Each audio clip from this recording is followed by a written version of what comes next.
everyone. Welcome to week 2 of English 101. I'm glad you've decided to stay in this course. I hope you're enjoying it so far. This week, we want to start on our pre-writing and stages of writing and some sort of brainstorming techniques. And then in the discussions, we're going to focus on choosing a topic for the essay that we're going to be writing through the assignments section of the classroom. Before you begin getting into the content of the week, I do want you to go through the announcements. They're general introductory announcements, but sometimes I post important information that could help you with the assignments this week. So it's always good to check out the announcements, and you just simply click on Show All Announcements. Next, click on Content. Go to Week 2 and launch the unit. And one thing I wanted to point out to you is that in other courses, you do have a reading list that comes after the overview section. It's called Reading and Resources. In this course, there is not a reading list. All of the readings that you have are housed within the lesson. The reason why is this course is focused on writing, and so the best way to learn how to be a better writer is to practice writing, not reading about writing so much, although there's a little information that could help in terms of learning how to write, but in terms of reading articles or literature, that's not what we're going to be doing in here. So this week we're going to discuss the 5-step writing process. And basically, I like to think of it this way. You need a GPS to get to a certain location, right? You need a plan. You need to know where you're going. You want to know how to get there. You want to know the best route to get there. You make a plan. Well, writing is the same way. You need to have a plan. And there's actually 5 steps that most people go through. A lot of students I have seen, those who have had problems in the past with writing, write their essay right away. They think of an idea and then they just get busy writing. That's wrong. It's like cooking a meal with a bunch of ingredients, but you have no idea what you're going to make in it. You have no idea what you're going to make. I do that a lot. My husband calls it concoctions, where I just take a bunch of ingredients and I throw something on the table. It's generally disgusting. So you want to have a recipe when you cook, or you want to have an idea of what you're going to cook, and it's the same way with writing. You need to have a plan. And the steps that we're going to discuss this week are pre-writing. That's obviously what happens prior to you beginning your first draft. Then you revise your draft, and this is where you are heavily revising. That is, you're going to be willing to throw away good writing, and I'll discuss that in a bit. You add more to sections that don't make sense. You clarify things, and then you go to editing. Editing is like proofreading, mechanics, and so on. Then you publish. And you are publishing it to me, your instructor. So first, everyone's heard of brainstorming, which is important. You think about what you want to write about, and you develop, you do all these mind maps and so on and so forth. That's important, obviously. Here's what I want you to focus on, though. Researching the topic. A lot of students choose a topic without doing any research first. And then they write their essay, and then they think to themselves, oh my goodness, no one's written on this. And they come back to me and say, hey, I can't find any research on this topic. There's nothing out there. Can I just turn in what I have? No, you may not. You need to research the topic first. You need to figure out if this is something that people are actually writing about. Sometimes students choose a topic that gives a general overview, almost like they're writing an encyclopedia article. Well, experts aren't going to write encyclopedia articles. They're writing about subtle nuances about certain topics. That's why it's so important that you research your topic before you become wedded to an idea. And, this is important too. I have researched topics and found some great articles, but then I don't write down where the article is. And then I also just sometimes post a link to the article, but then I don't say why it's a good article. Sometimes you can put the notations right on the page. Sometimes you don't have that ability. So you can cut and paste, or you can type a paraphrase. If you do cut and paste, note that you need to make sure it's clearly cited in your paper if you do decide to use that quotation. Another little trick I like to do is with peer-reviewed articles, journal articles from universities, I take the abstract, because that gives me a roundabout view about what the essay is saying, and then that way I can go back if that article is useful for what I'm trying to prove.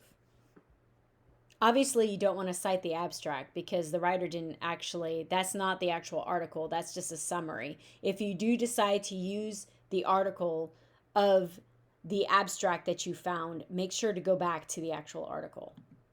All right, so I'm not going to practice with you. That is up to you when you go through this. Next stop is you're writing your rough draft. Don't focus on mechanics, but make sure you have a thesis statement. A thesis statement, we're going to go into this for week 3. A thesis statement is your topic, your argument, and then in this class, you will be writing a 3-point essay map. In this class. So you're going to have your topic, your persuasive point, and then a 3-point essay map.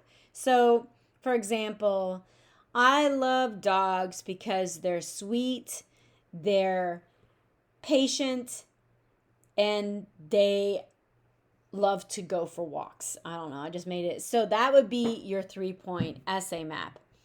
In future courses, though, you don't always need to have this, but you always need to have these. All right?